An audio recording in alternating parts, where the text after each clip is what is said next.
Hey everyone, welcome to another episode of The Stone Genius. This is Ro, and I am so excited. Today I have a guest joining me via telephone. It's Antonio Centeno. He is the founder of Real Men, Real Style, which is why I have him on. I know I've talked about style quite a bit on my podcast before. He's also co-owner of Vitaman USA. Hey, Antonio, welcome to the show. Hey, thanks to have me. I'm happy to be here, Rodney. I am so excited to have you on the show because something even happened this weekend that I told my wife. My response to it is it's great to be the king. And we went out this weekend, which we rarely do. And we were dressed up, and the owner of the club came over and grabbed us, put us on a corner table right next to the dance floor. And I think he wanted us to be seen because we were dressed up where everyone else wasn't. And so, Yeah. so this is a big thing to me. So I am so glad that you're here on the show. Can you tell our audience a little bit about Real Men, Real Style, what it is and why you started that? So I started the company years ago as an outshoot to another company I had started. Basically, I didn't have the money to do any marketing. This is back in 2007, 2008. And I knew that writing and blogging online was going to reach people. This is before it was called information marketing. Right. I had another guy pick me up. His name was Brett at the Art of Manliness. He was starting to write over there. And he said, you know what, you're writing. Yeah, I found your articles and I would love for you to come write for me. So I started writing for him. I learned about the power of just creating content and sharing it with people. And I think it was 2011 in earnest that I really started creating the blog, Real Men, Real Style. And I chose the name just because it rolled off the tongue. Right. There's nothing, no plot or not that I think real men need to dress in a certain way. I just simply like the way it sounds. And I wanted to teach guys what I was learning and seeing for myself, that I had learned that the way that you present yourself matters. And my background, I was in the Marine Corps for 5 years as an officer of Marines, and I learned very quickly that your image and your presentation matters a lot because we would make judgments based off of rank insignia, but also the little details like how did you put your uniform together. So I saw that in the military, but even going back farther, back in college, I noticed that there were people in certain industries, people in certain fields that had a particular look to them. I went to college in the Midwest, but anyone that maybe grew up on the East Coast in the 1950s or 60s, they have a remembrance of how people dressed. There's Right. a particular California look. You go out to California, I think Seinfeld, the guy from California, was always wearing shorts. Didn't Right. matter what time of the year it was. Like Seattle, we've got an idea of what those guys are wearing out there with their North Faces and their from today, Mark Zuckerberg. We can't imagine him. We see him in a suit and we kind of laugh because we Right. know he belongs in a hoodie.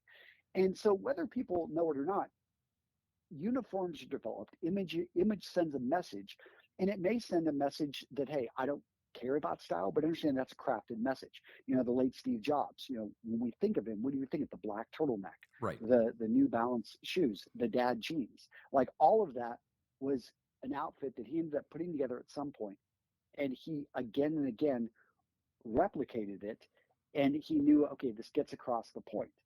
And that's what I found interesting is how we use style to send an unconscious message to other people and their reaction to it, because the way you dress has an effect on you as a human being, and it also has, as we know, an effect on other people. A naked man runs into a room and says, everyone get out of here.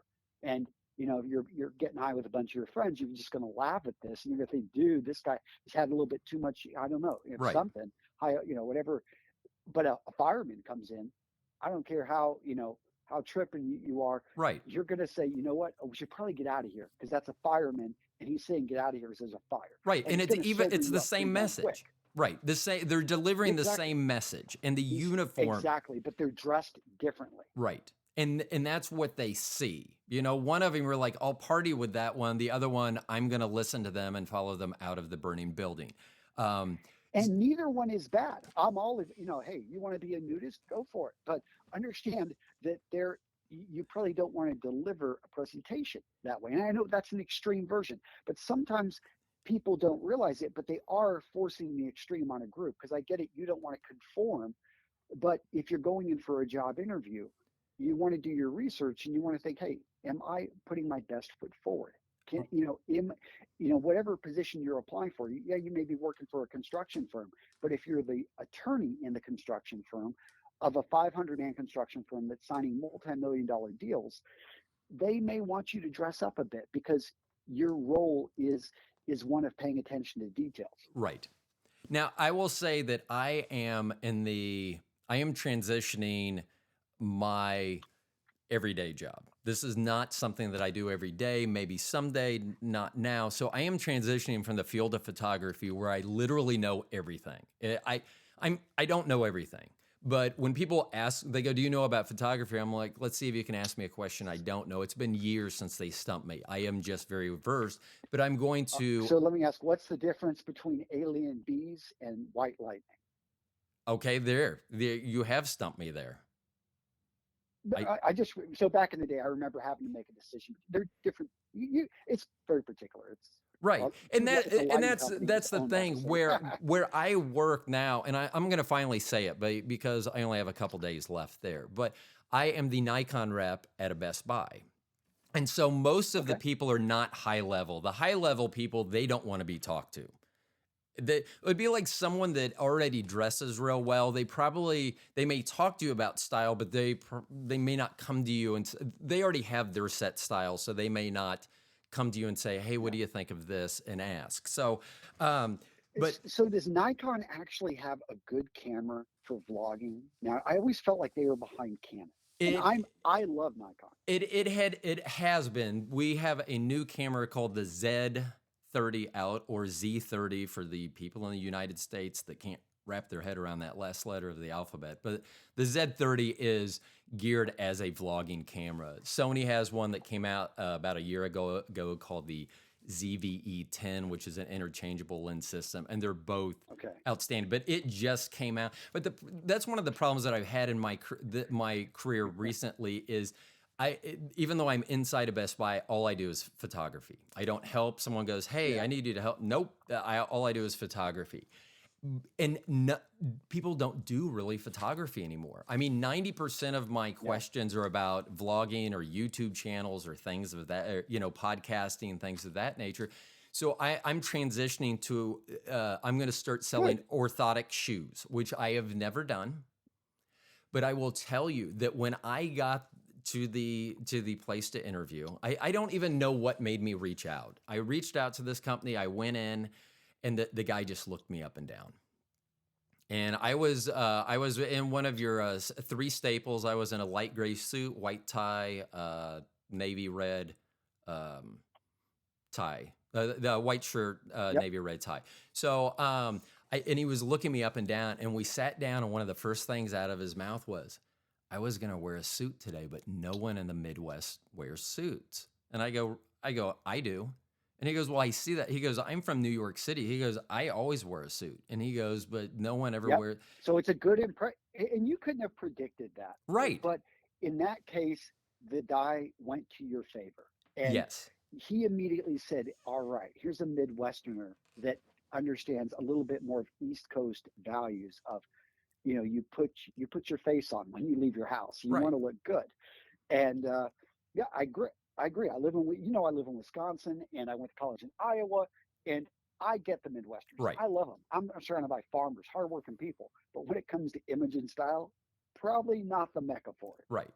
And one of the troubles my wife and I have talked on our podcast is about church, is that, and I understand this. They'll say, "We don't want to turn someone away from the church if they don't have clothes. We don't want them not to come to church because they don't have the clothes to wear." And I understand that. But I don't think that means that people that have the clothes need to dummy because when I go to church now, and this is not a joke, I have walked in and they're like, "Are you preaching tonight?" I've been like, "What are you talking about?" They're like, "Well, you're the only one here wearing a suit." And I am. The minister, the Yep. preacher, he's up there, with an open collar, and he's wearing a jacket and jeans, and here I am wearing a suit. So I understand the power of that. But it was funny when I finally accepted the job, because I do think that the suit made a huge impact on Lewis. But when I accepted the job, I did ask him, I go, I'm not going to be known as the suit guy, am I? Because you can wear jeans and a polo and stuff, and I will probably wear a suit every day because I haven't, and that's what I desire to do. But I also wanted to be like, if Hmm. I show up in jeans, I don't want someone to ask what's wrong. Because sometimes you do get pigeonholed into Yeah. a style. And I'm a big bow tie guy, but I will wear them very infrequently. Like when I wear them, someone's like, "Oh, you decided to wear a bow tie," and I will actually pull out my high school pictures that I have on my phone from the '80s of me in a bow tie. So it is not something new to me, but I've never wanted to be known as the bow tie guy, because there are those guys that's all they wear. Yeah. And so Yep. I've got a friend. He's kind of created the whole channel, the bow tie fragrance guy. yeah, and there's nothing wrong with that, but I think that the No. bow tie for me is just like a one-off. Like it's just a different occasion, and because I do show my personality, and I I have watched your video on suits, because I was very curious and I was going to ask you, and then I saw the video, so I think I kind of know your take on the difference between a $200 suit and a $2,000 suit. And do you want to explain to people maybe a little bit about what you said, if you remember of what you said? Because I know that you do a Yeah, lot of yeah, sure. content. I make it really easy to understand because I am not the smartest guy. So I fall back to just simply charts, and I'm always looking, I read all this information, and like if you really want to go deep, I check out Alan Flusser, Bernhard Rotzel. These guys have written amazing books, multiple books on the subject. Josh Sims, he's really got some great inspiration. If you're a James Bond fan, go check out Matt Spacer's book From Tailors with Love. But I'm always thinking, how can I make this simple? So when I'm looking at a suit, it's going to be fit, fabric, and function. And I call that my style pyramid. So Right. first up, you've got to make sure that you nail the fit.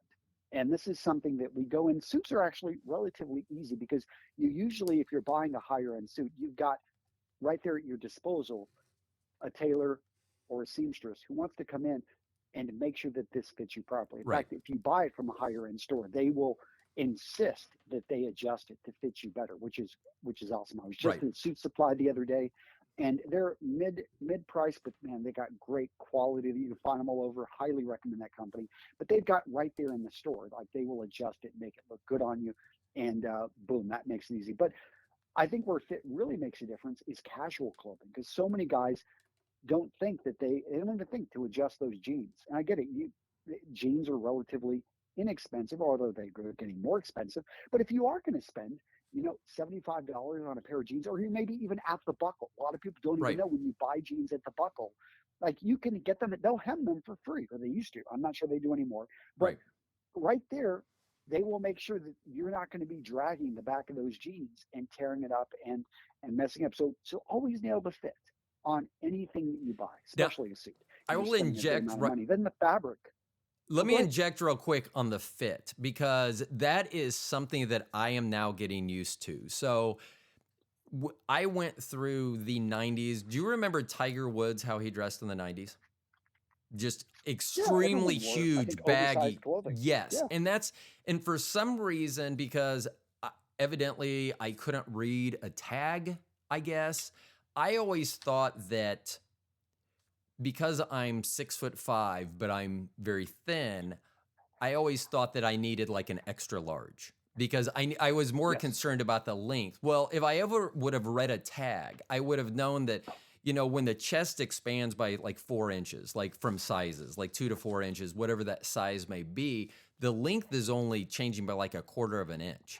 So I was wearing extra large shirts. In fact, I put on a t-shirt yesterday, and I thought about your words, because I looked at where the shoulder seam was, and it was down like Hmm. kind of like it was off shoulder, so it was too big. So I have been ordering shirts, and it's kind of weird when you're to me, it's still hard for me to order a medium shirt because I'm so tall, but it does make a difference. But it's weird because now it fits. Like even dress shirts, like I have to wear a fitted dress shirt.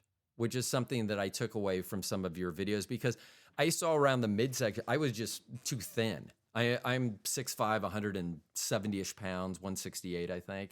So I'm very thin. But when I was able to order the correct shirt size, it made I look so much better. I mean, it's amazing how much better I look. Same white, not the same white shirt because it's fitted, but I mean, it's still a white shirt, but it's amazing fitted and not. And even the length of the sleeves, the neck, those still fit. It was in the body of the shirt.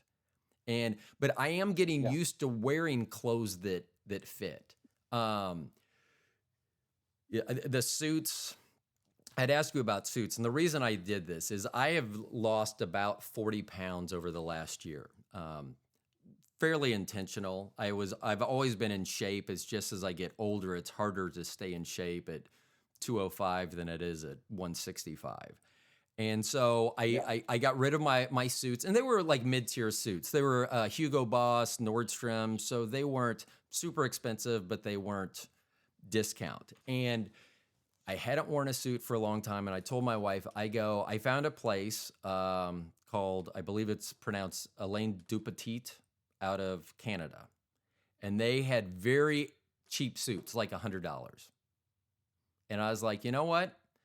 I am going to order 5 suits and a tuxedo that fit me to force myself into wearing. Because one of the things you've talked about is apathy. And that is one of the things that it's very hard to force yourself to do anything in life that you're not used to, but especially dress up. Like, so so I ordered these suits. I think I actually spent more to get them altered and tailored than I did, but they're very nice. They're not high quality, but they're the suits that I wear out. And the fact that I'm wearing a suit, regardless of the quality of the suit, still sets me apart from the normal person. And I don't think Yeah. and it was funny because my wife was like, she goes, "Why are you ordering a tuxedo? When are you going to wear a tuxedo?" And I told her, I go, "If I order a tuxedo, we will do something that requires a tuxedo." And that was actually the first suit I wore was a tuxedo. We went out. And it was just so And how did you feel?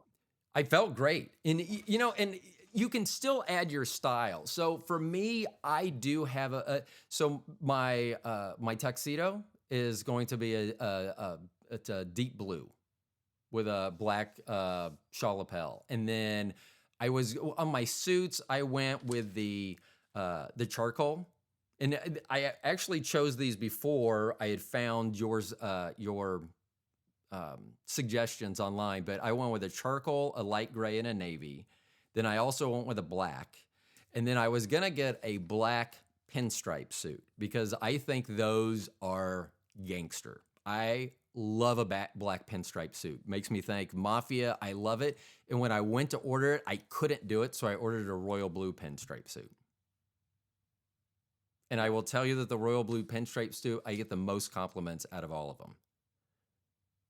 Yeah, it stands out a bit. It It, separates you, a color like that. You've got to have a little bit of confidence to wear. But one thing I think you've picked up if you've listened to my channel is I always encourage, because I know a lot of guys are listening and they're like, well, how does this apply to me? right. I wear a t-shirt and jeans and running shoes like every day, or I don't have to get it dressed up because I work from home.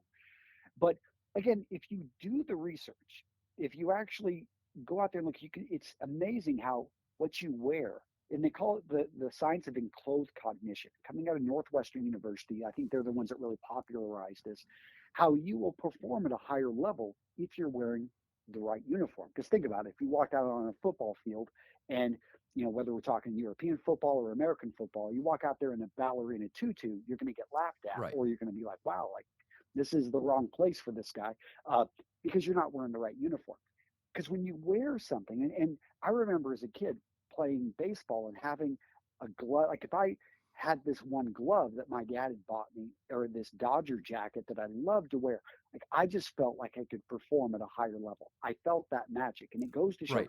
that there is a bit of, when you got that confidence, when you feel good, when you smell good, when you are seated and you're dressed and you showered and you shaved and you've got on a really nice aftershave that just makes you feel good, you're you're going to be more present. You're going to perform at a higher level. And it's a very cheap way I mean, yes, we coffee is great and all these other chemicals I guess you throw into your body, but it's really nice when you don't have to do that and you can just simply put on some clothing that kind of puts you into that mindset of performing at a higher level. And it does. I had even told my wife that, my studio is not a studio, it's a desk in our living room. And so I will joke when I have people here because I'll have guests here and I'll joke about the studio. But I started dressing up and I was like, if I really want this to be something someday, I can't treat it like sweatpants and a t-shirt. Even if I'm doing the show by myself and I have to force myself, and it does take some like I my new job that I'm going to. I stopped by them a couple Saturdays ago. I stopped by in the morning and I was wearing a suit. I wasn't wearing a tie, but I was dressed up, and it was like 9:30 on a Saturday. And they go, "What do you have going on today?" I go, "I went to breakfast with my mom." And they go, "That's what you Yeah. wore?" And I was like, "Yeah." But I made the. It wasn't. I could have worn anything. In fact, my mom was like, "Why?" She did the same thing. "Why are you dressed up?" Because it is a change. For those people, and that's another thing I was thinking about is my wife has been talking about making some wardrobe changes as well. And she goes, "Well, I'm just afraid what people will think." And I go, "No, you're afraid what people that know you will think, because that's the only people that will know that's a difference." Like, to the people that have never seen me, they may just think I wear a suit every day. It was to my Yeah. mom that morning. She's like, "Why are you wearing a suit on Saturday morning when we're going to IHOP for breakfast or wherever we're going?" But that's the thing is, And you can and I always find it like having a quick reply or knowing what to say. It's like because you make a difference, you matter. right. And saying something like that, what can the person say? It's like, wow, thank you. Like, Yeah. you know, I'm dressing for you. Now, of course, you're dressing for yourself as well. But I always like to, yeah, I just want to show you how important you are to me and my life. Yeah. And And then, all you of know, a sudden, it's going to bring a tear to your mom's eye. oh, great. See, I hadn't even given it that angle. See, I very Yeah, rarely well, now think of you other can. people. Yeah, now I'll look like the good son. So Now you can I use will it. use that Now you next can time. use it. Yeah. Yeah. So, Yeah. Just say, but hey, this isn't about me. This is about you and everything that you've done to sacrifice to help me get to this point in my life. and I will tell you something. I know that your channel is geared towards men. However, my wife learned something that I told her. So I've been watching some of your fragrance videos recently. In fact, I just watched the one that made me want to smash my head into the wall. That guy cracks me up. When the show that you did with Jeremy cracked me up, and that's Yeah. Yeah. the smashing the head into the wall. I'm just like, that is a really weird, out of the blue tagline. But you had mentioned on one of the episodes that I had seen that, like, when you spray into the wrist, not to rub it in. Because I'd always like sprayed on red. I don't know where I learned. I don't even know where I learned. Like you talk about the cloud, the mist cloud that people will walk through for Yep. Yep. fragrance.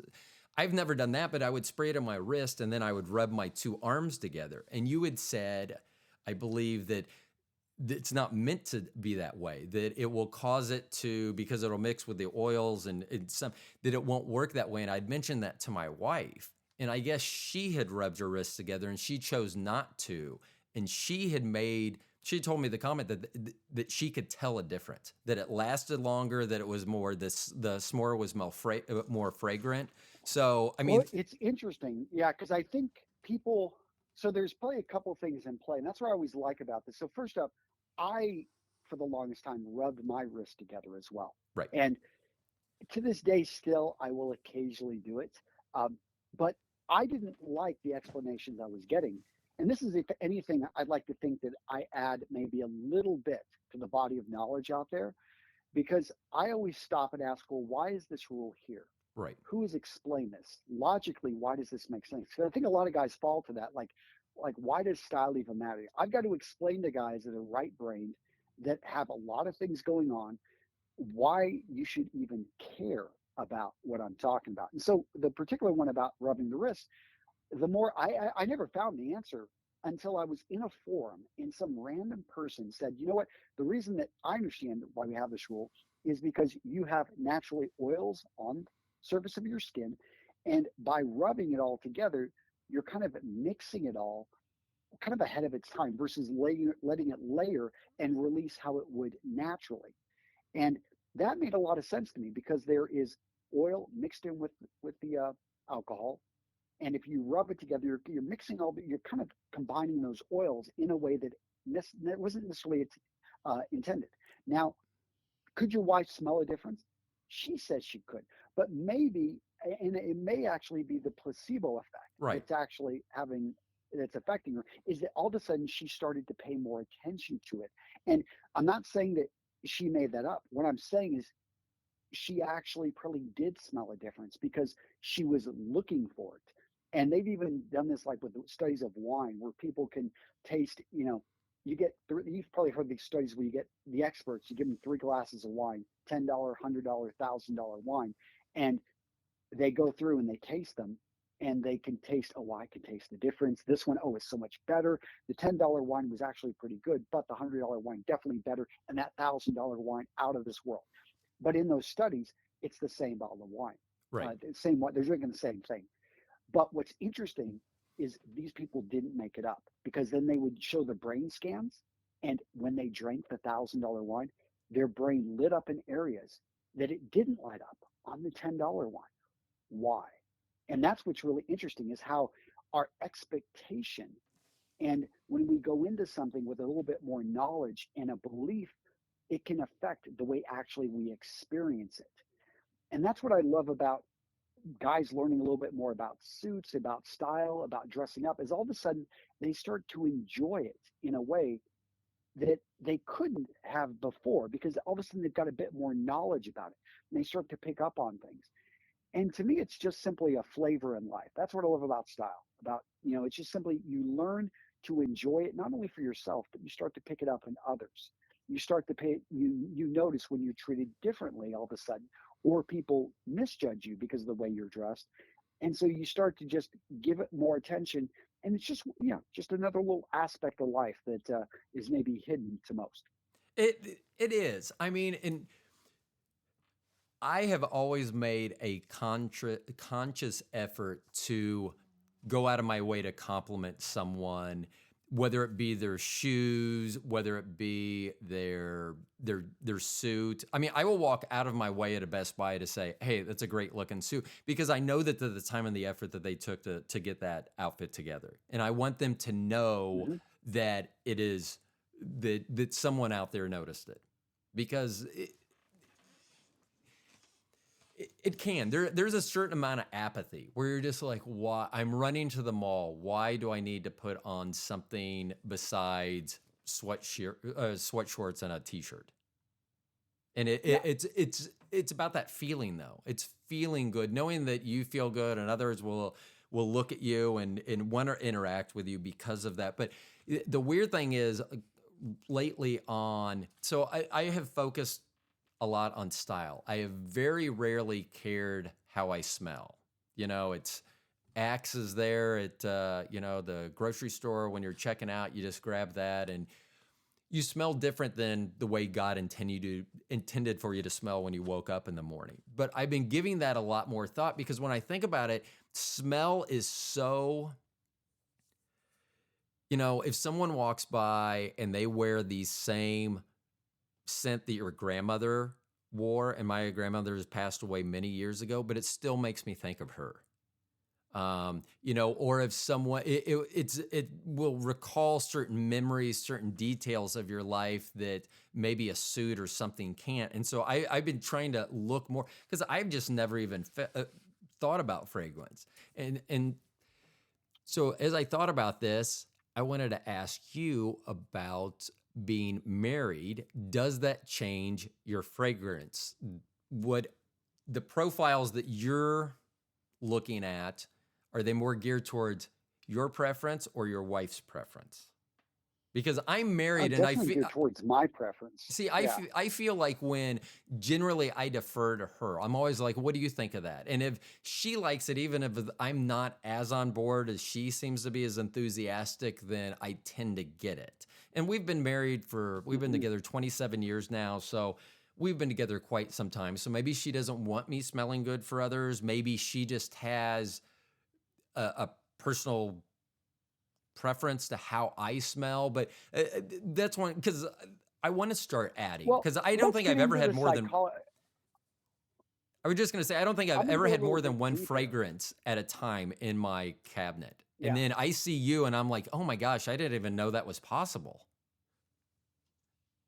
Yeah, let me go a little bit deeper in here. Like, what makes a man desirable to a woman? And there's different types of things. I mean, I've created videos with 10 lists of 10 or 20, but one of the most powerful is that he is actually desired by others, that he is something like, it's literally as bad as this.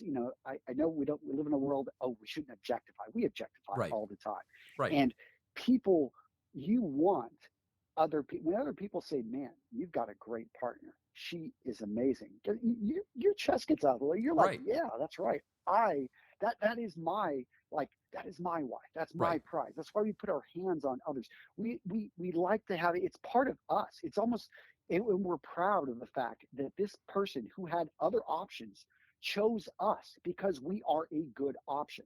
So I don't think there's anything wrong with being married and still being attractive and being desired by others. And in fact, it's kind of nice. It gives you a bit of confidence. They've shown that nothing like builds up the testosterone in a man than knowing that in when it comes to the ranking of other men, that he is still up there at the top. And that, we see this in, I think Jordan Peterson even talked about this in Lobsters.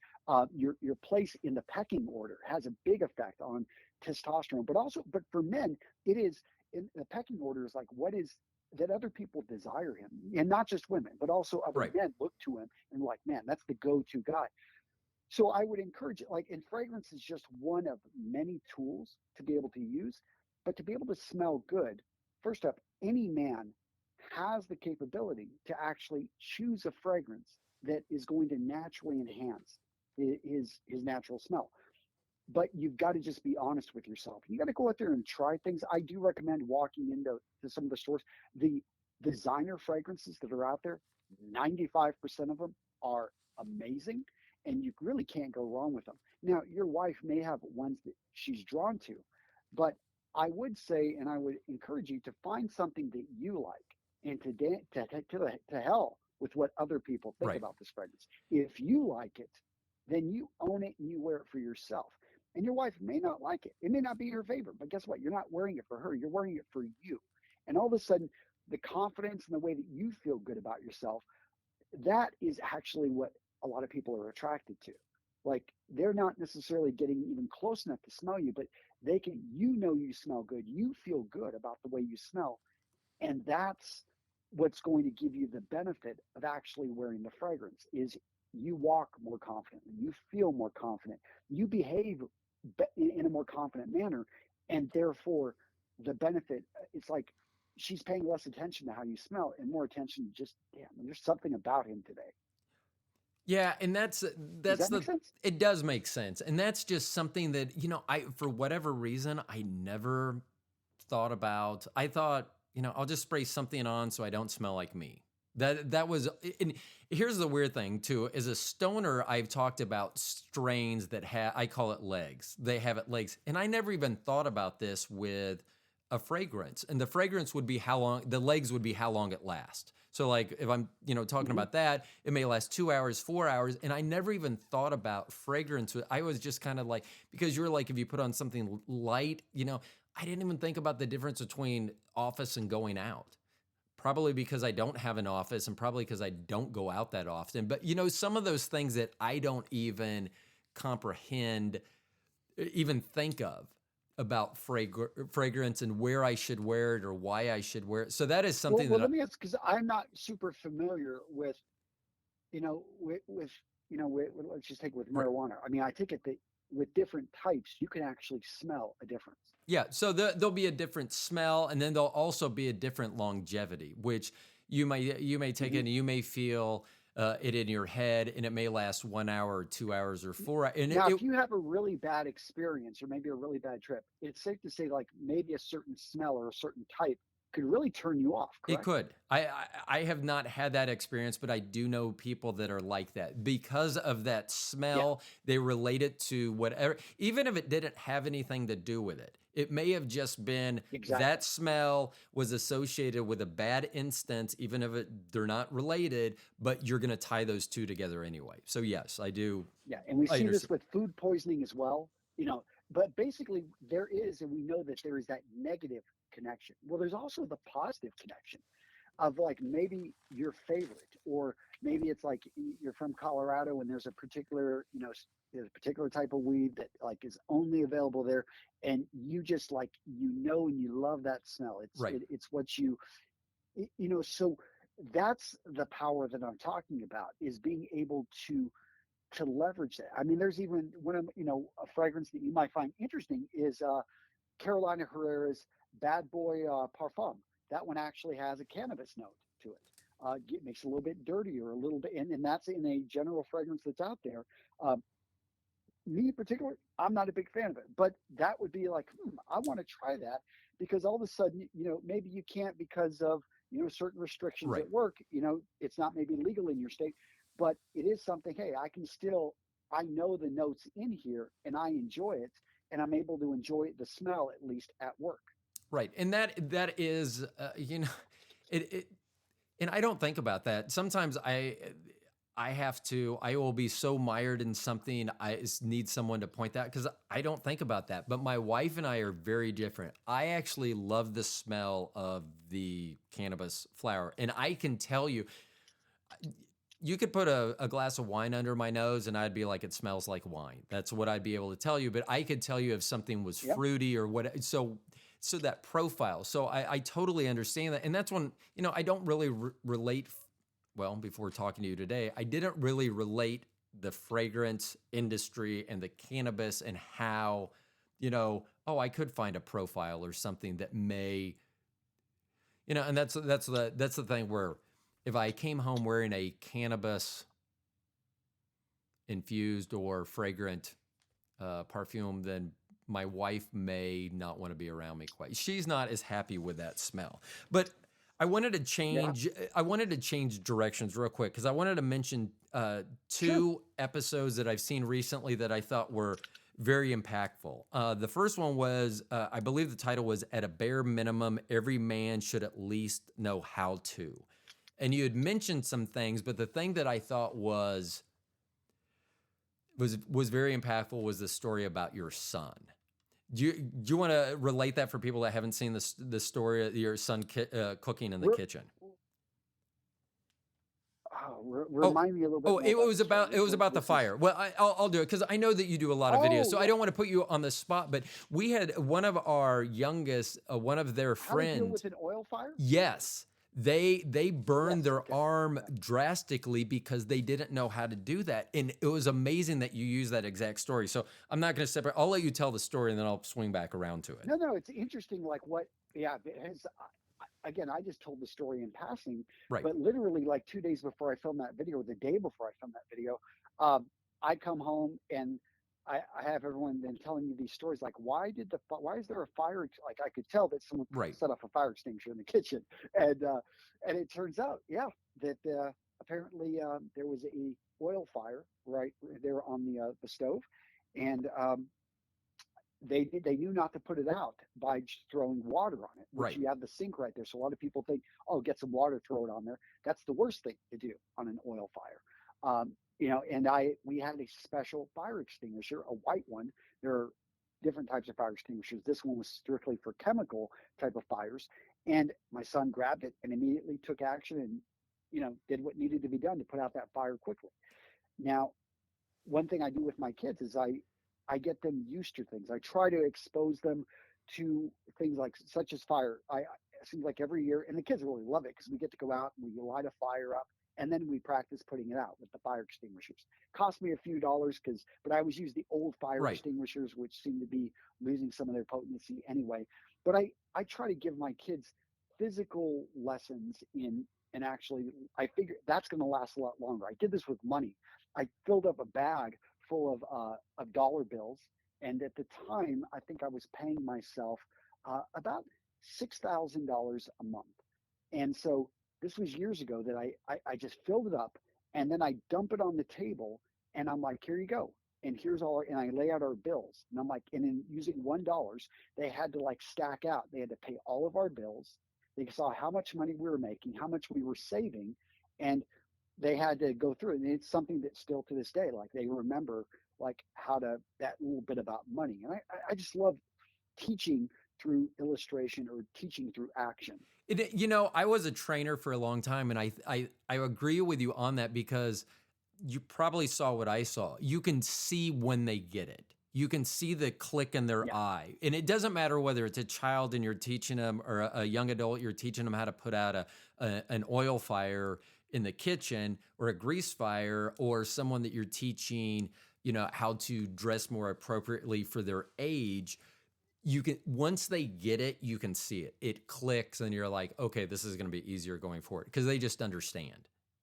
And I thought Yeah. that was huge because this young person, and I think they were about 16 or 17 when this happened, but they did exactly what you said. The sink was right there, and they decided to throw water on a grease fire and had really bad burns. So I think that that's a good one. It talks about, I believe, changing a tire, which is amazing how many people don't know how to change a tire. Um, Yeah. so there are many things. Yeah. So I think that is a great one. And the other episode that I just watched recently was behaviors that scream low intelligence. And the reason, because we do have a large contingent of people from the International High IQ Society that listen to this. And that is, we discuss that all the time, that our circle of friends tend to be quite shallower than others, our pool of friends. And that's because sometimes we tend to, we don't want to be around low intelligence. And some of the things that you mentioned in that were just, here's the thing. I had never thought about this. This is one of the best ways I had ever heard this. Because we talk about genius. I'll say it on the show. Just because I'm a genius doesn't mean I know everything. And just like the photography question you asked me, I was sure that I could answer any photography question you would have thrown out there, but I'm also very well aware that there's questions I don't know. And you had used Yeah. the example of an island, and the island is the knowledge that you know, and then the shoreline is what you don't know. And so as your island grows and gets bigger, the knowledge that you gain over time with that wisdom, as it grows, your shoreline also grows.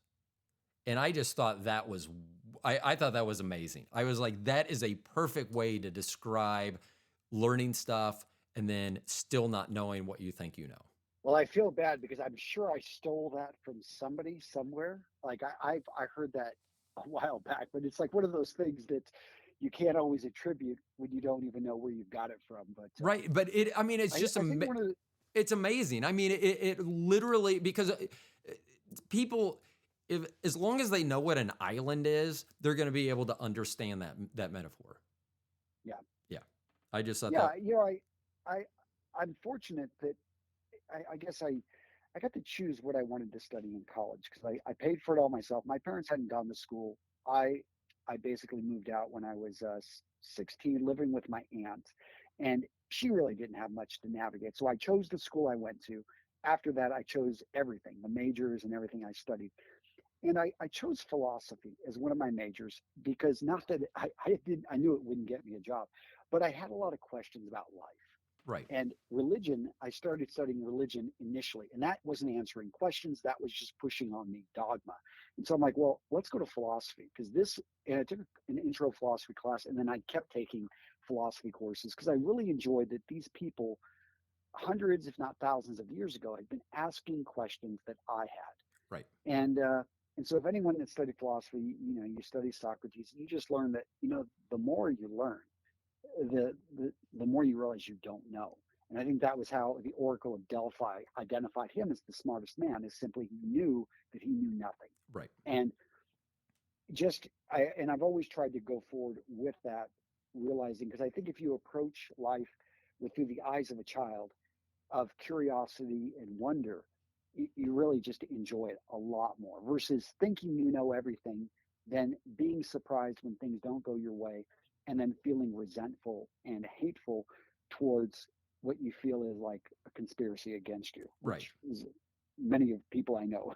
Well, one of the things that you had mentioned, I believe, was also in that behaviors that scream low intelligence, um, was just about self awareness. Some of the things I think you had mentioned were controlling the frame, bragging about stupid stuff they had done, which I will tell you, when I grew up, if there would have been phones and more video in the 70s and 80s, I probably would have done much of that stuff too. Mine was just not videotaped then, but I do understand that. But, one of the things that, as someone that went to school originally back in the 80s for statistics, you would mention statistics on there.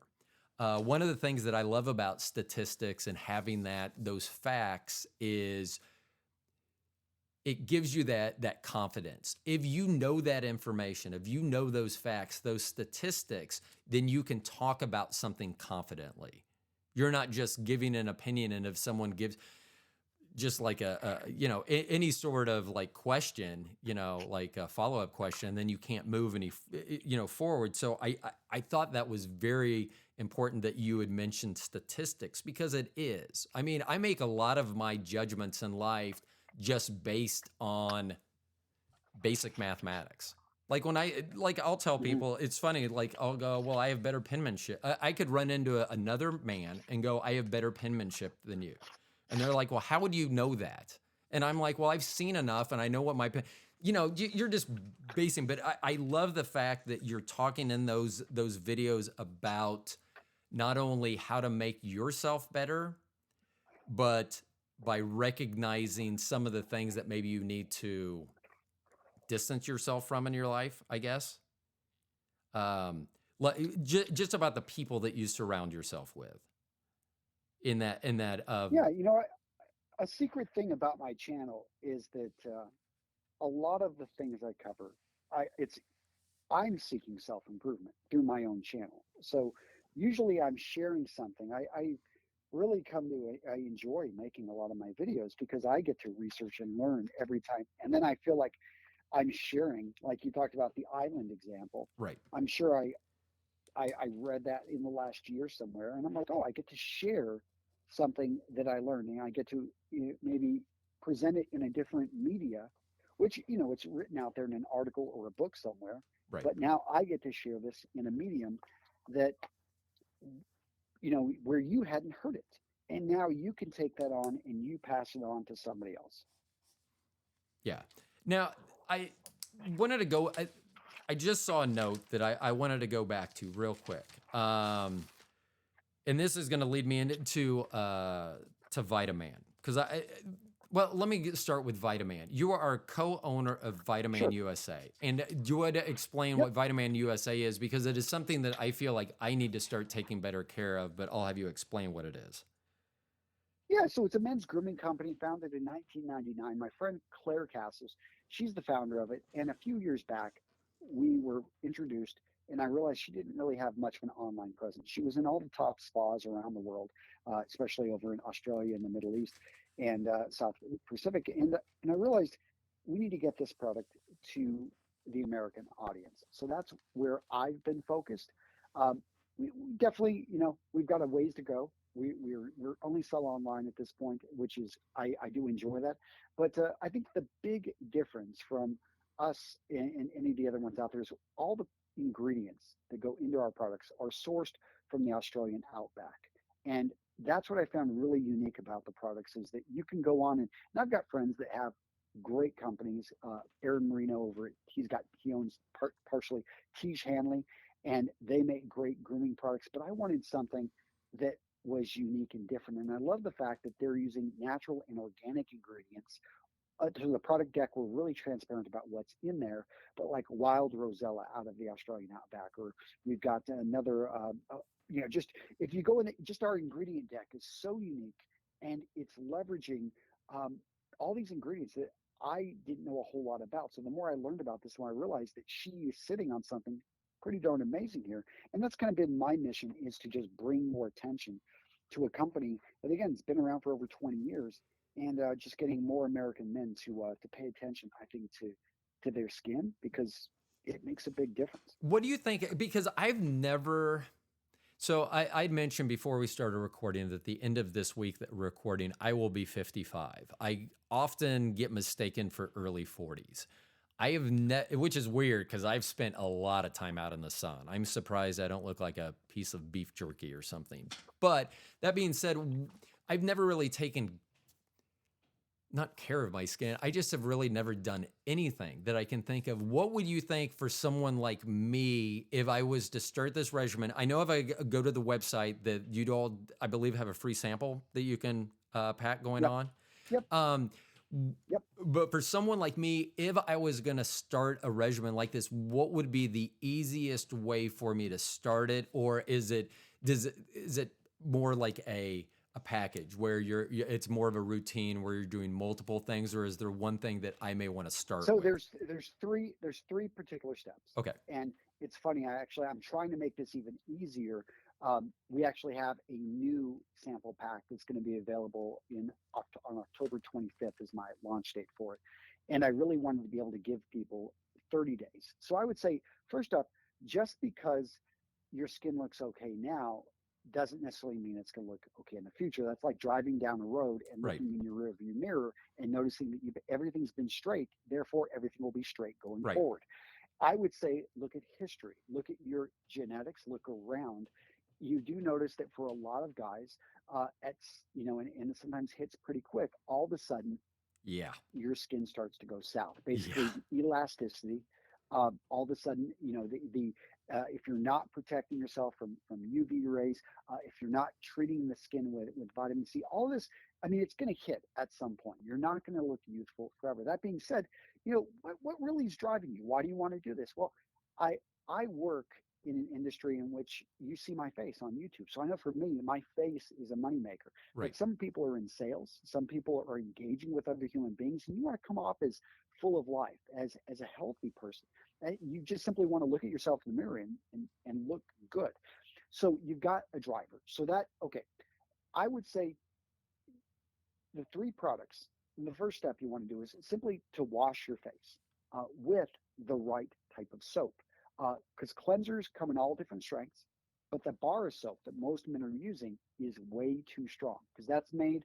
Yes, you can use it. It's made to clean your body, made Right. to clean your hands primarily, but your face has thinner skin and you don't need to be as abrasive on it. You don't need to be pulling off all of the oil.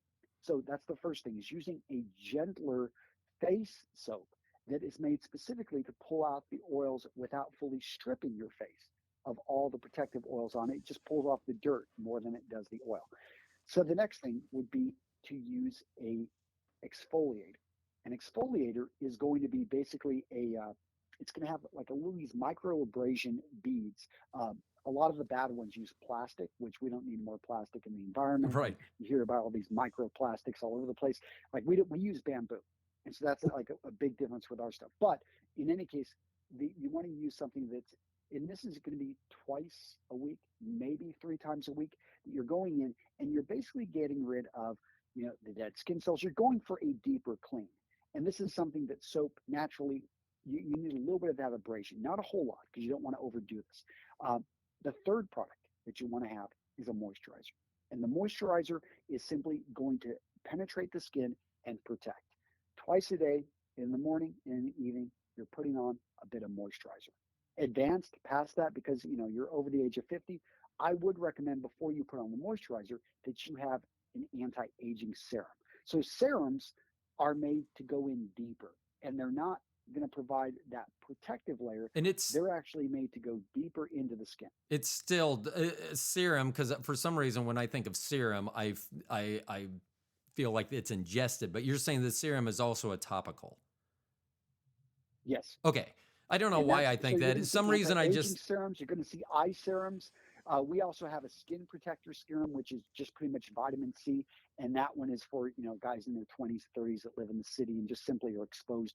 Because I mean, if you work in construction or if you work outdoors, you get a lot of stuff in your skin. I've got a right. friend; she's an esthetician, and she has her husband. He works in construction, so he'll go in there, and she's like got all these videos, like so. I mean, literally pulling almost concrete out of his pores because that's the industry he Right. works in.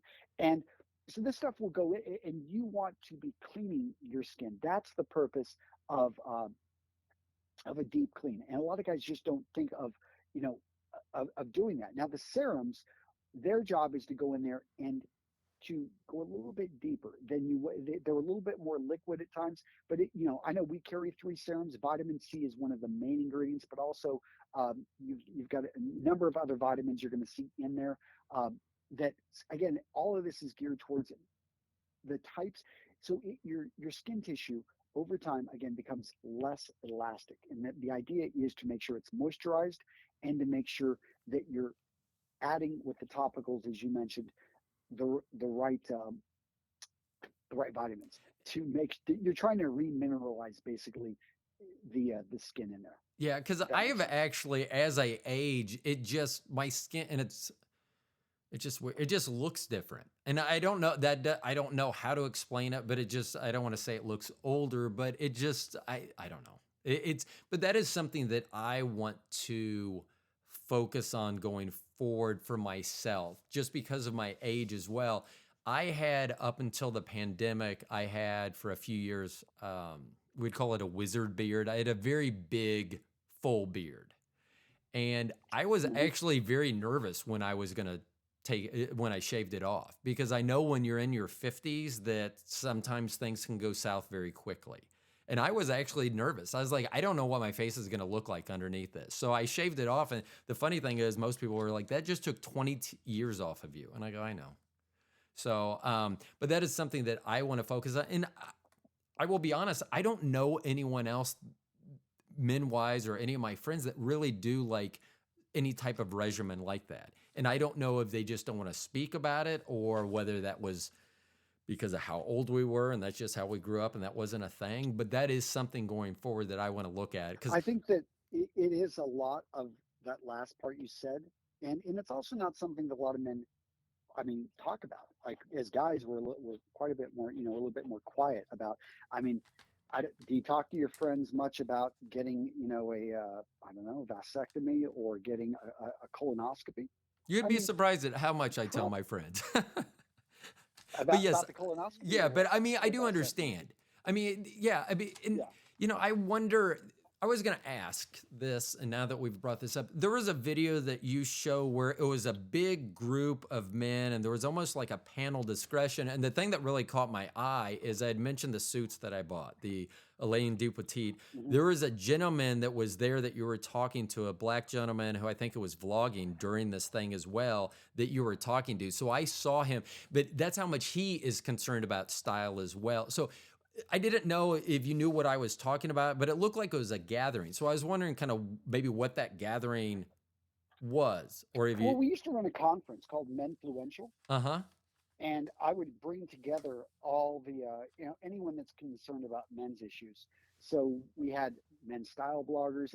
It's been a while. Like I think we actually dodged a bullet because we shut it down right before COVID. uh huh, And the reality was it was just a lot of work to run it. And my business partner and I, Aaron Marino over at Alpha M, we just kind of were like, you know what? We've ran this thing for 6 years. We're done with it, or we've enjoyed it. It's like a party that goes on at right, your house till at 3 a.m. And you're just like, you know what? It's been a great party, but I need to clear people out because I want to rest. I want to right. get some sleep. And that's exactly how we wrap that thing up. But it was a good time. And I really felt like, because I always told people to get out to it. We didn't charge much money for it. I think at the height, I was charging like $400 or $500 for a ticket, but that's 2 days, all your food included, a full lineup of speakers. We were there early, we were there late. We made sure anybody that came out had a great time. I always worked to make sure people could network, connect, and uh, and I and I always wanted it so that my speakers like were treated really well. At the same time, hey, make time for anyone that came out to meet you because we had a Right. lot of big YouTubers out there, a lot of big uh, Instagrammers, podcasters, and I always wanted to make sure that people could talk and engage with people and get questions answered if that's what they have, or just simply be able to learn. And yeah, it was a great event.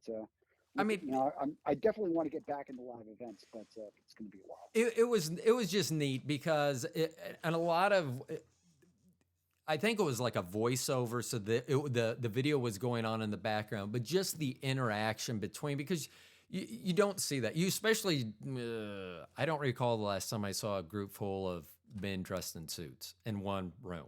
I honestly don't. It's been a long time. Yeah. And I didn't even get to the point where I wonder, because I wanted to ask you about suits, and I'm not going to do it now because I value your time and but one of the questions that maybe we can talk about maybe in the future, or you can answer for me. Do you think, especially here in the United States, that fitness and people's eating habits have also impact suits? And the reason I ask this is most suits are done at a 6-inch drop, meaning jacket to waist. Are they Hmm. still done that way? I mean, when I bought them, meaning that like I'm a 40 long and then I have right now I have like a 33-inch waist. But my suit typically, if I was going to find something off the rack, is going to be a 40 long 34. Um, Yeah. do Have you found that America is not quite? I just think it would be harder to find suits. I don't think that that is the proportionate size that most people are anymore. So I'm just Yeah. it's so I'm not sure if the increasing size of the waistline has had a negative effect on suit sales, if that's kind of like in a summary, but I I can't see that it has helped. right, Although I do think that a suit on a large man, on a portly man, can actually make. I mean, I'd rather him look, versus fat and sloppy, large and in charge. That's kind of what I always say. It's like, right. hey, a suit isn't going to slim you up that much, but it sure is going to make you look really good. And again, you look at a guy like who is it? If you're a Marvel fan and on the show The Kingpin, I mean, he's a big dude, Right. but yet he's dressed to the nines, and that type of profile where you've got the shoulders built up, where you're wearing something that's a little bit longer and covers down to the buttocks. A suit jacket is one of the most flattering pieces of clothing that any man can wear, uh, and it just makes you look like the guy in charge. Like the way you say what you show up at church, Right. people ask if you're going to be, given this, The and sermon. they don't mean that as a negative. They just simply mean that, hey, you look like you are in charge. You Right. look like you're the man. And I think for a lot of guys, whether we know it or not, like the ability to have a bit of status as a go-to person who others look to is something a lot of us want and aspire to. And a lot of people talk about different types of privilege, like white privilege and things like that. But I honestly believe there's a type of privilege that when you dress and present yourself well, that people afford you. Like they almost are like they deserve to be treated in a certain way. And whether that's good or not, I'm not going to say. But I do think that when when I'm dressed up, there is a very noticeable difference between the way that people treat me and the way that they don't treat me. So, Yeah.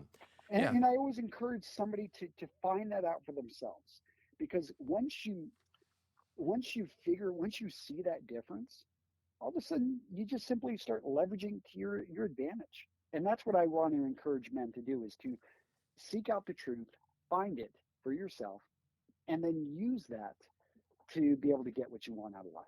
right.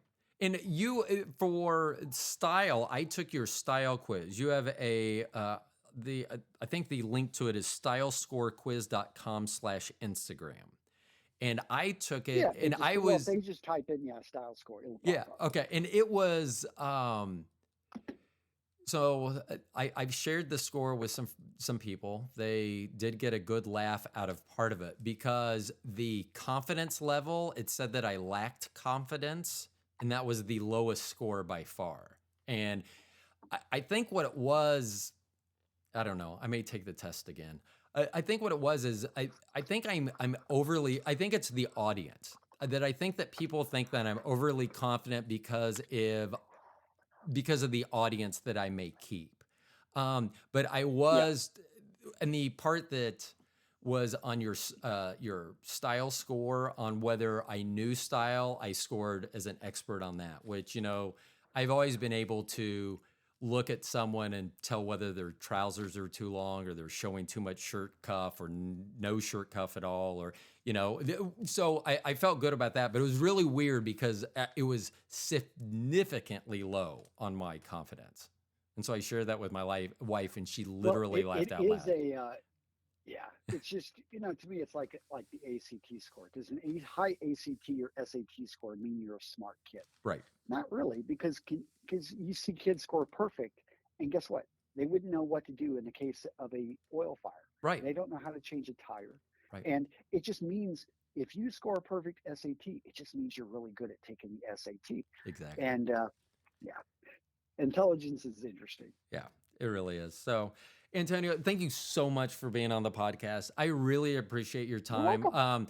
For those of you that are listening, I highly recommend going out. You will spend a great many hours watching your videos. I think your videos are great. They are a a a perfect length. They are filled. You are, and I don't want this to sound negative, but I wrote down the word pitchman because there are things that you talk about in there, and I want to say that pitchman is a negative connotation, but I couldn't come up with a better word. But you are literally amazing. I mean, because you can talk about. I talked about when people get it and click.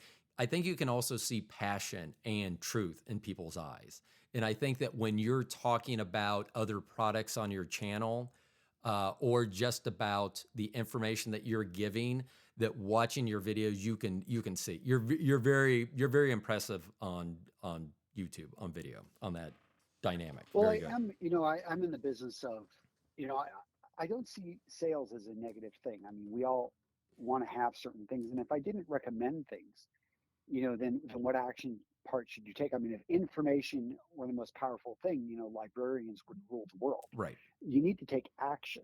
And that's what I try to always find sponsors. I test every product, well, almost every product. Any male enhancement Right. stuff, I don't need that stuff yet. But, other things, I do look at the reviews. I talk Right. to the owners of the companies. I make sure that if I'm talking about belts, well, Anson Belt and Buckle, I've known the owners for a decade. I make sure that they take care of their customers. If anyone buys from a company that I am promoting, I will intervene on their behalf to find out what's going on and why you they know, didn't get a refund. and I want you to And I know do this stuff all the time. how Yeah. impactful that is. I had never heard of Anson Belts before you mentioned them. And then you told, so I, of course, like probably everyone else, after the video, I Googled them, or I may have actually been looking them up on your phone while I'm watching the video on TV.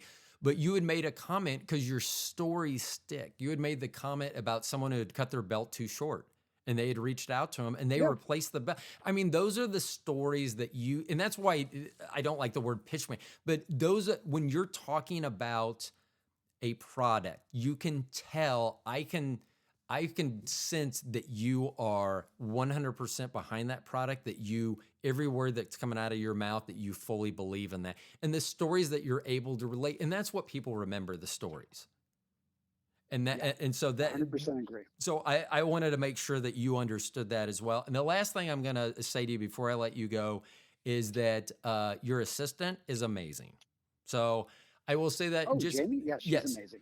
Jamie is amazing. I just wanted to let you know that I only have interacted with Jamie on one side. I am a small one-person show. I know that there's probably a real protocol for reaching out for potential guest invitation, but I reached out via Instagram, and Jamie reached back to me. Communication was fantastic.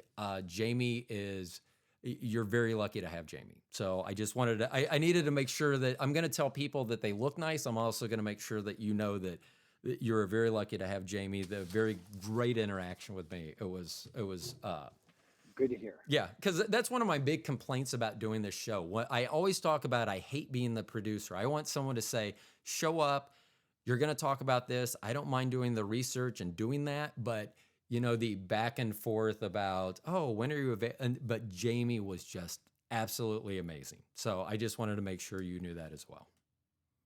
And I did let Well, Jamie thank you. know. I appreciate it. Yeah, Yeah, she is awesome. But I think that like the bigger thing is professionalism. And there's a reason that I run a legitimate business, right, and I always want to make sure that we talk and we engage with people like professionals, because I know that you're running a show. You would like a response, even if it's a no. You right, want to know. You want to know that somebody received it. It's also, you reach out via Instagram. That is not our preferred method of right, engaging with people. So we moved you over to email, which is I always, and these are just systems we developed over the years, knowing that, but I always wanted to treat people. You talk about my videos, like I recommend things, or you talk about, I try to treat people the way I would want to be treated. So in many ways, my business, I feel, is a mirror and reflection of the standards that I have for myself, my family, and my throughout my business. And it is, we treat people with respect because I know that people get that and they feel it. Again, even if you say no, if you say it respectfully and you're clear on why you're saying no, there's not, sometimes people will persist, but most people get it. Right. And I'm very appreciative of both you taking time out of your very busy schedule and for Jamie for doing that. Because just like you said, I've reached out to other people that maybe have less than 100 followers and never heard back from them. And which is fine. I mean, I know that's not it was just very appreciative. And I just wanted to Well, make it sure. happens to me too. Yeah. So FYI, I just find most people are not, like, I reach out to people all the time and I always say, don't take it personally when somebody that has no presence, or like, it's like, you can either take the approach of, I'm doing them a favor because because I genuinely want to help people sometimes. Right. And like, hey, I could, but other times just people are busy or people don't have that same level. And that's why, again, it's important to us that I try to maintain that level because I know that's how and I notice that as well. So thank you for noticing. Oh, well, you're more than welcome. Everything that you do has been first class that I've seen, and Jamie just continued your first class presentation. So I've been very, very, very happy with, and it was fast too. I mean, I think I reached out about a week ago, and here we are talking. So I am so appreciative of your time, of Jamie being able to reach out to me. Everything. It has been just an absolute pleasure to talk to you. And I know that I've rambled a lot. I have so much more that I could talk about, but I'm not going to. Maybe another time. But thank you so much, Antonio, for being on the show today. You are very welcome. And I think, yeah, Rodney, reach out and best of luck with everything. And, thank you for taking the time. Yeah. And so for everyone else, remember it is Antonio Centeno. It is Real Men, Real Style. And then also Vitaman, that's Vitaman USA. Is that correct?